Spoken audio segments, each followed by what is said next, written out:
Hi, my name is Sean and welcome back to our series of how-to videos on Magento. Today I will be showing you how to add products and specifically also giving you some tips on descriptions and titles from a search engine point of view. So we start off by logging into the Magento admin and clicking on Catalog, Manage Products, select Add Product. And for the purpose of this video, we're going to select the attribute set which we created on our last video. We need to enter a product name.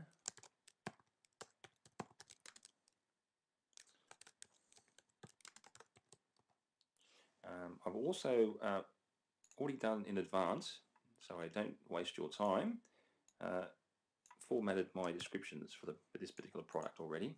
But I'll go through and just give you a quick rundown on as to why I've written what I've written from an SEO point of view. Now, unfortunately, some manufacturers do not give as much information that you would, ideally like for your on-page content. So you have to be a little bit creative with how you come across or how you formulate your content for your pages sometimes. So what I've had to do here is ideally what I'm looking for is a content of around about 300 to 400 words. This obviously is not enough. However, what you can do to add additional content to your page would be by way of videos or reviews, customer reviews, and they could also be your own reviews as well, and recommendations. Now what I've done here is also made sure that I've repeated the actual product name here in the description field, and I've done that for a couple of reasons. A, because we want to reinforce to the search engine as to what this page is about. So it's not good enough just to mention it in the title, but we also want to mention the product name and the the brand in the actual description itself. But I've also mentioned it in this part of the description because the majority of price comparison search engines out there take the primary description only, and if you don't have your brand and model name mentioned here, it simply will not appear in their search results. So very important to make sure that you reinforce your product inside the description area. Of course, it's also important to mention other keywords related to that product. For in this particular example that we're showing you here, it's a bicycle. We're showing here that it's a dual suspension bicycle. Some also refer to them as full suspension. The type of bicycle, which is a mountain bicycle. We're using the word bike here, but Google also associates bike and bicycle. You can also use bicycle in other areas of the page as well to balance it out, but generally bike and bicycle are associated. Bike can also mean motorcycle, so it is good to reference bicycle, or to make sure that there are other occurrences of that make it obvious that you're referring to a bicycle as opposed to a motorcycle. And then we just briefly mentioned some of the the key features of the bicycle for customer reference, but also for the search engines as well. Short description. This is more of a marketing aspect, or customer quick description on how or the benefits of that particular bicycle. I put only a very little bit of description generally in this particular field here. Again, it can be very hard at times to formulate these descriptions when you have very little product information from the suppliers. Next, we need to enter the type. Now, this particular field, if you had seen our other video on vertical search with Magento, you'll understand the reason why these three fields here, type, use, and gender, are here. These fields do not appear on the on-page content of the product. They actually appear in the vertical search as a way of filtering customer search results. So I'm just going to quickly enter the type. This is a mountain bike, so I'm going to put mountain here. The use,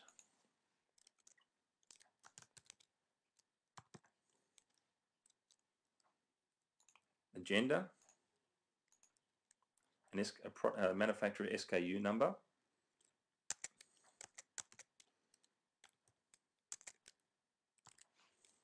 the manufacturer hasn't supplied one, just make your own SKU number. The weight. Now there are two weights that we have actually got in Magento. One that we've recreated for the product detail, which we entered in our last video, and also the weight here, which refers to the weight, which is a shipping weight. Okay, so we're just going to enter an approximate shipping weight of this product. Status. I'd recommend initially setting it to disable until you've finished the product and are happy with what you've got, and then setting it to enabled. And then the URL key. Now with the URL key, we want to essentially type in a meaningful URL that repeats the actual product name here as well as some prominent keywords. Okay, we're just going to leave these as the standard settings. Click on price. I don't have the price sheet here with me. I'm just going to put a price here for the purposes of the video. Taxable goods. Meta information. Once again, I've already done the meta information here.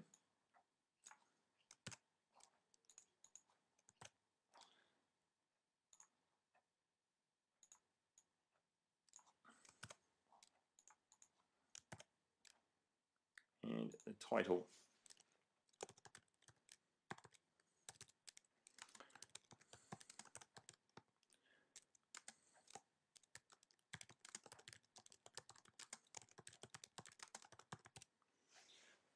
You can see from here what I've done here is I've mentioned the product name, the fact that it's a dual suspension mountain bike.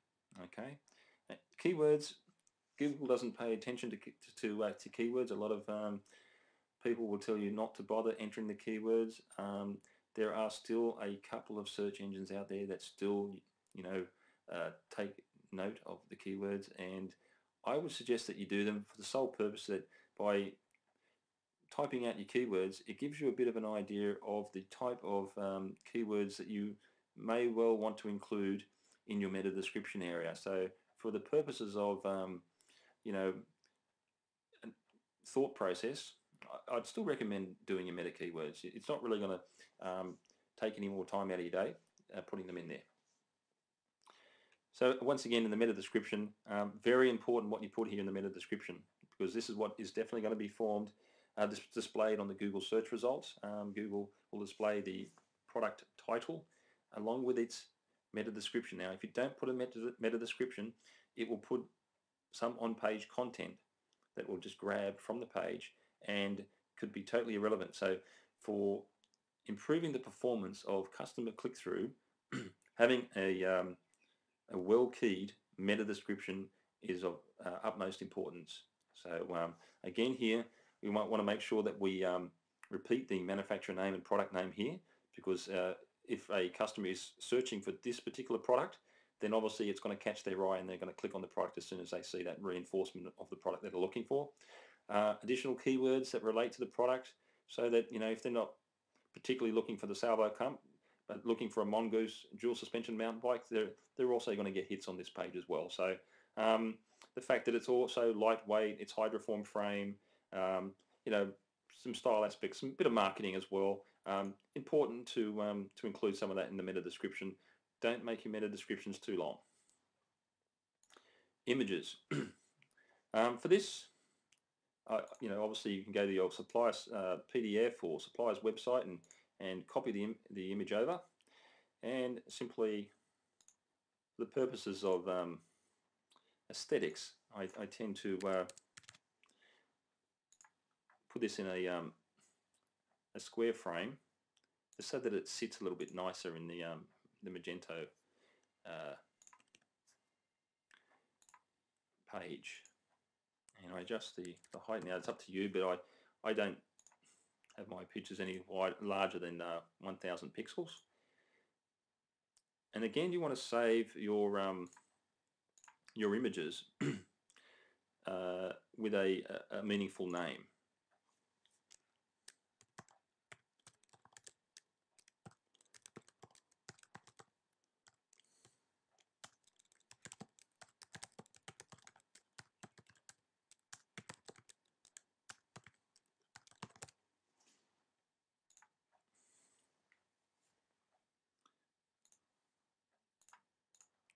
So now we just load our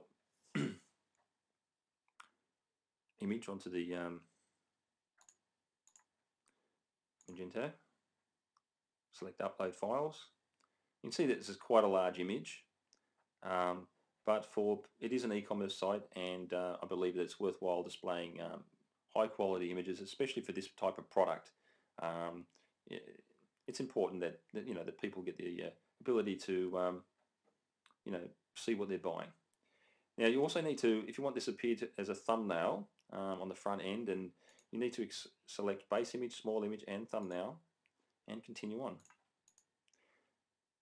It's not a recurring profile. We just switch straight to design. Now I select my design here, Superstore, that I've created, and the layout product info column is my preference here, and this basically determines on how the product preferences are displayed on the product page. Here is the detail section, in which was created on our previous video. It's the attribute set that we associate with this particular bike. So I'm just going to select the manufacturer here, and would you believe I have not added the manufacturer here as a result? I'll have to come back to that, and this is another reason why you do not enable the product until you're actually ready, because sometimes you'll find that you'll miss something, and you don't want to lose all the information that you've entered. So you want to be able to save it, hop out of it, make some adjustments, come back into it, and continue on without losing any information.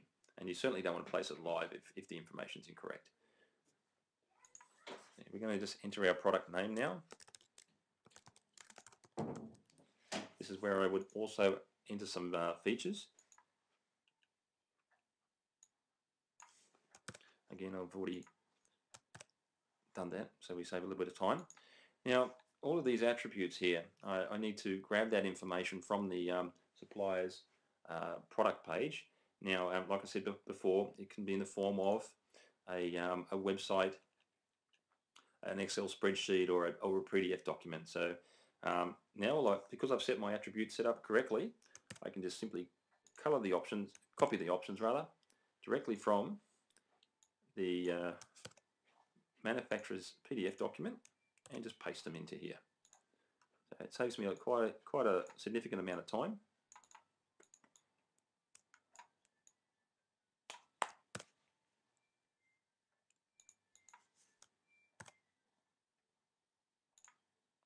And rather than waste all of your time watching this process as I go down there, because there are quite a few fields, we're going to skip to the next part of the entry process. Now we need to set a quantity.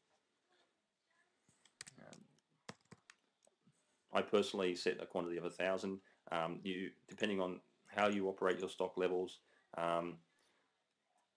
you may wish to enter a more exact product. I won't cover that any further. Categories, you now need to select a category in which you wish this product to appear. So now you should have, as mentioned on the beginning of the video, should have already created your product categories. I'm just going to quickly go through them and place this product into the relevant category. And next, what we want to do is also, if there are a few options here. You can get this product in small, medium, or large. There is only one color, so we don't need to set up that. Click on custom options. Add new option. We want to put, not color, size. In a drop-down box, small, medium,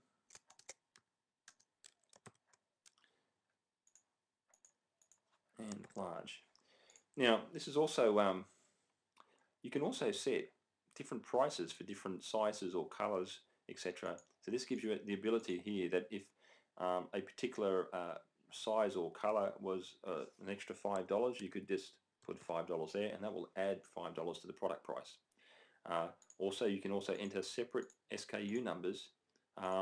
Some manufacturers will have different SKU numbers for different sizes or different colors, which they offer. Alternately, you can do it as a fixed or a percent as well. So you can increase the price by a percentage or by a fixed amount, which is what I just showed you previously. Once you're happy with that, you've basically finished your entry of your product, and all you need to do is just press save.